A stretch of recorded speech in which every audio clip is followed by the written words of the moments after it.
And Mike Hughes is on the other end of our AT&T line this Tuesday morning. Welcome back to the program. Well, thank you. And I'll tell you, I loved Great Gatsby, and not because of the story, ironically. I mean, the story to me has always had some flaws, but this is director Baz Luhrmann, who is just an incredible director. He's the guy who did the Leo and Claire Danes version of Romeo and Juliet, and did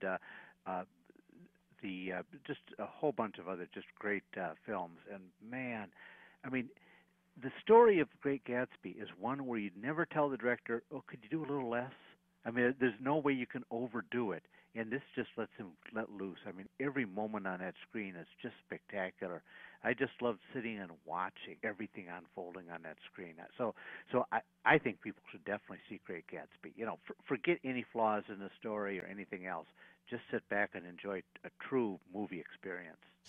Kerry Campbell was there, too, from Walnut Hills, and he basically said to me, I think this is a sort of a caricature, this movie, of the book. In other words, it was cartoonish at times and way, way over the top. That could be, yeah. Baz Luhrmann is a director of excess. I mean, he did Moulin Rouge, for instance, and so forth. He's a guy who plays it up big, but yet big can be splendid, too, on the screen.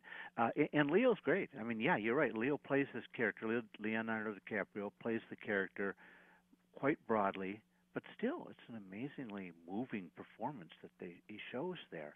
You're a huge fan of the book.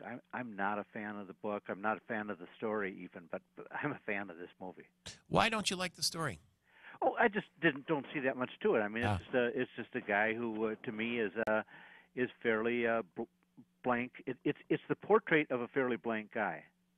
So how do you not come up with a fairly blank movie? And then at the very end, because you need to have a story, there's a kind of a broad, with the car crash and so forth, kind of a big screeching soap opera ending to it. So to me, it doesn't do much for me. But like I say, I love to watch it on the screen. Lake Superior got a little shout out there, too, for what it's worth. Excuse me? Lake Superior got a little shout out. Right. That looks great on the screen. Like I say, it sounds great on the screen too. This young actress, Carey Mulligan, is just super in support, and there's just a lot of things about it that are just wonderful.